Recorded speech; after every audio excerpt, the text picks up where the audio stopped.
Olá pessoal, hoje a gente vai trabalhar um pouco com esboços de gráficos, né? Em específico, o esboço da função afim e o esboço da função quadrática, né? Bom, a função afim, ela é facilmente notável, ela é representada por uma reta, enquanto a função quadrática também é super conhecida, né? É representada por uma parábola. Então hoje a gente vai ver métodos simples de você esboçar gráficos de função afim e função quadrática. Bom, vamos começar com a função afim. Existem várias formas de você esboçar um gráfico de uma função afim, mas a forma que eu particularmente mais gosto de esboçar quando a função vai de R em R é seguindo três passos simples, né? Primeiro, analisar o coeficiente que acompanha x, né? Para saber se a nossa função ela vai ser crescente ou decrescente. O segundo fato é encontrar o valor de y quando x for zero. O terceiro passo é encontrar o valor de x quando y for zero, né? Então, basicamente, esses dois passos representam encontrar os pontos pelos quais a nossa função ela vai interceptar o eixo das ordenadas e o eixo das abscissas. Basicamente é isso que a gente quer encontrar. Então, né, vejamos. Na nossa função que a gente procurou, né, o coeficiente que acompanha x, né, é 3, né, que a nossa função é 3x menos 2. Né? Esse 3 ela é maior que zero. Isso implica o quê? Que a nossa função ela é crescente. Né? Bom, se nossa função ela é crescente, então a gente já sabe como vai ser o comportamento da nossa reta. Né? A gente já sabe que ela vai ser, ela vai ter um coeficiente angular positivo, né? E agora só basta analisar pelo menos dois pontos por qual passa essa reta. O segundo é supor x igual a zero, né? Porque quando você supõe x igual a zero, você vai ter na função y igual a 3 vezes 0 menos 2, né? 3 vezes 0, 0, 0 menos 2 é menos 2. Então a gente tem que, para x igual a zero, y é menos 2. Depois a gente supõe y igual a zero, né? Daí a gente vai ter o seguinte: 0 é igual a 3x menos 2, né? Isso implica que eu posso passar o menos 2 aqui mudando de operação, 3x igual a 2. Isso implica que x vai ser igual a 2 terços, né? Bom, então repare o seguinte, a gente sabe que ela é crescente maior que zero, né? Quando x for zero, y é menos 2. E quando y for zero, x é 2 terços. Então, dessa forma, né, a gente vai ter que o esboço da nossa função afim vai ser desse formato, né? Repare, quando y for zero, x é 2 terços. Quando x for zero, y é menos 2, né? E a gente vai ter que a função afim vai ser uma reta passando por esses dois pontos, né? Então, basicamente, a gente basta fazer essa estratégia, né? Lembrando, função crescente, né? Essa estratégia é muito bem definida, né, quando a gente está na função da reta na reta, né?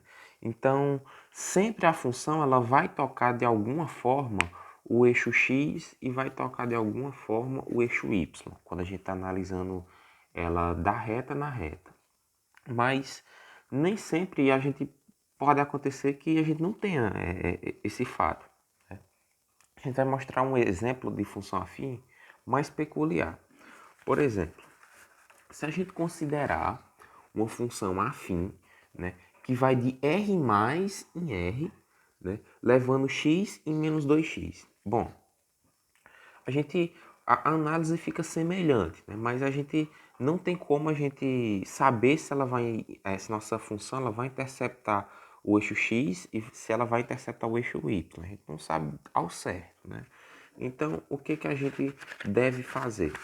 Bom, o primeiro fato é analisar coeficiente angular.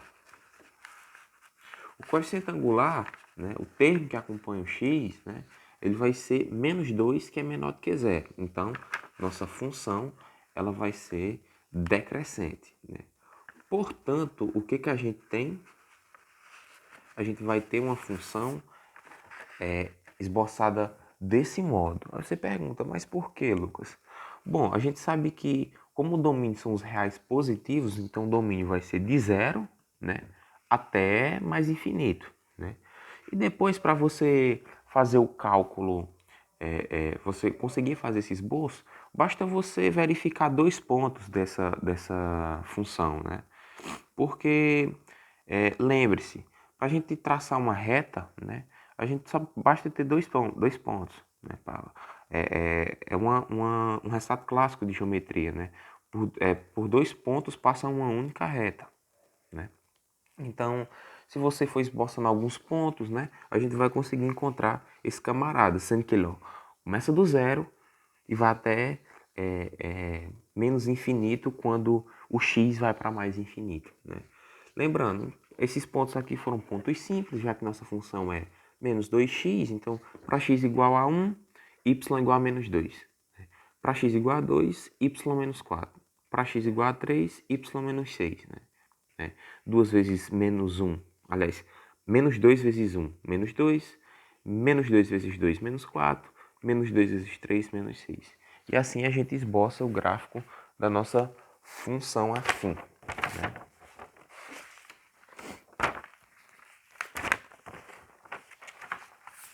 Agora a gente vai para mais um exemplo, né? A gente vai agora analisar funções quadráticas, né? Para a gente fazer uma análise de função quadrática, segue-se 3 passos sempre, né? É a forma mais simples de você esboçar o gráfico de uma função quadrática. Né? O primeiro passo, né? Analisar a concavidade. O que significa isso? Analisar se o a da nossa função quadrática, né? Que a gente sempre analisa ela como sendo f de x igual a ax quadrado mais bx mais c. Então, o primeiro passo é analisar se o a é maior que zero. Segundo passo, encontrar as raízes anexadas à nossa função quadrática. Né? É o segundo passo, que é o equivalente a você resolver uma equação de segundo grau, né? Baseado da nossa função. O terceiro passo, encontrar o vértice da parábola. Né? Então, a gente vai conseguir, através desses 3 passos, analisar se ela é côncava para cima ou para baixo, depois encontrar as raízes, que é onde a nossa função ela vai interceptar, ela vai beijar o eixo x, né? A partir do momento que a gente encontrar esses pontos, e depois a gente vai encontrar o vértice da parábola, que é justamente o ponto pelo qual nossa parábola vai mudar de sentido. Então vejamos, né? Da nossa função, né, vamos só para a gente relembrar, nossa função é x quadrado menos 5x mais 6. Né? Repare o seguinte, né? A gente vai ter que nosso a vai ser igual a 1, que é maior que zero, né? Já que nossa função é x quadrado menos 5x mais 6. Então, como a é igual a 1, que é maior que zero, a função é côncava para cima e tem esse formato. Né? Segundo passo, né? Vamos primeiramente calcular delta. A gente vai encontrar as raízes associadas, né? Então, para calcular delta, a gente sabe que nossa função ela é da forma x quadrado menos 5x mais 6. Então, o nosso b é menos 5, então fica menos 5 ao quadrado, menos 4 da nossa relação, vezes a, que no nosso caso é 1, e vezes o nosso c, que é 6. Né?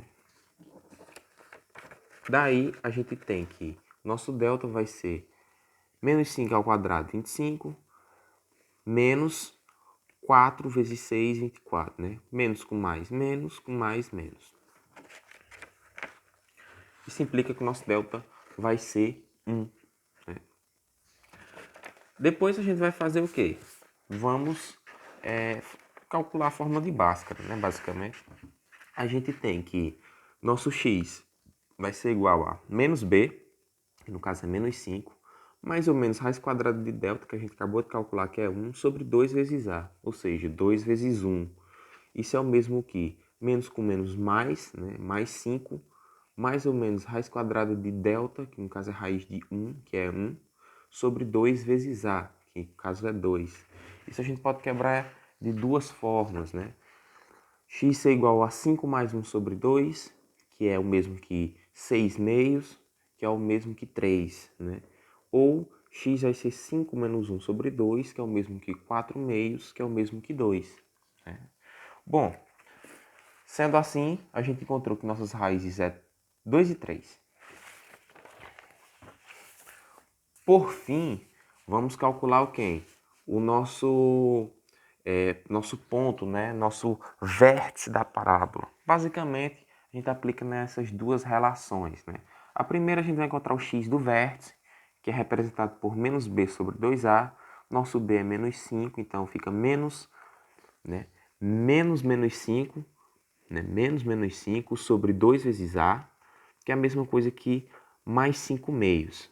O nosso y do vértice, né, é menos delta sobre 4a, que é o mesmo que, nosso delta é 1, né, menos 1 sobre 4 vezes 1, que é o mesmo que menos 1 quarto. Então, pessoal, tendo isso em vista, né, a gente já encontrou que a função ela é côncava para cima, porque o nosso a é positivo. A gente já encontrou as raízes e a gente encontrou o ponto de mudança de sentido. Então, seu esboço é dessa forma, simples, fácil e prático. A função é côncava para cima, as raízes são os lugares pelo qual a nossa função ela vai interceptar o eixo, né? Ou seja, ela passa por 2 e 3, né? E o ponto de mudança de sentido é o quê? X é 5 meios, y é menos 1 quarto. Está esboçado de uma forma simples e prática a nossa função quadrática. Mais um exemplo para finalizar, né? Vamos considerar a função menos x quadrado mais 4x menos 4. Né? Bom, repare que o nosso a vai ser menos 1, que é menor do que zero. Nossa função é côncava para baixo. Tem esse formato. Né? Agora repare o seguinte, né? Segundo passo, calcular delta. Quem vai ser o nosso delta? 4 ao quadrado, já que o nosso b é 4, né? 4 ao quadrado menos 4 vezes a, que é menos 1, vezes c, que é menos 4, né? Isso vai nos dar 16, que é 4 ao quadrado, menos com menos mais, mais com menos menos. 4 vezes 1, 4, vezes 4, 16. 16 menos 16, 0. Então, nosso delta é 0. Né? Isso implica que utilizando a fórmula de Bhaskara, a gente vai ter que x vai ser menos 4, mais ou menos raiz de 0 sobre 2 vezes a, que é menos 1. Isso é o mesmo que menos 4, porque raiz de 0 é 0, né? Sobre 2 vezes menos 1, que é menos 2. Né? Menos com menos mais, a gente tem 4 meios, e isso é equivalente a dizer que é 2. 4 sobre 2, né? 4 dividido por 2, 2. Terceiro passo da gente calcular o x do vértice e o nosso y do vértice. Né? X do vértice é menos b sobre 2a, que é o mesmo que menos 4 sobre 2 vezes menos 1. Isso vai ser menos 4, 2 vezes menos 1, menos 2. Isso é o mesmo que 4 sobre 2, né? Porque menos com menos é mais. 4 dividido por 2, 2. Nosso y do vértice é menos delta sobre 4a. Nosso delta é nulo, né, como a gente já fez, sobre 4 vezes menos 1. Né? Isso é o mesmo que 0 sobre 4, que é 0. Dessa forma, a gente vai ter que o nosso esboço vai ser desse formato. Né? A função é côncava para baixo, porque nosso A é negativo. Né? A raiz é 2, que é o único canto que beija o eixo, né? Intercepta o eixo do x. Né? E também a gente vai ter que ela só vai tocar nesse ponto, né? Já que o nosso vértice da parábola é justamente quem? 0, né? No caso do y, e o x é 2. Então, ela vai interceptar o eixo dessa forma. O que já é comum para a gente, já que o nosso delta é 0, então ela vai ter apenas uma raiz. Então, ela só toca o eixo uma vez. Ela vai ter esse formato. Então, pessoal, basicamente é isso, né? Espero ter ajudado e até mais.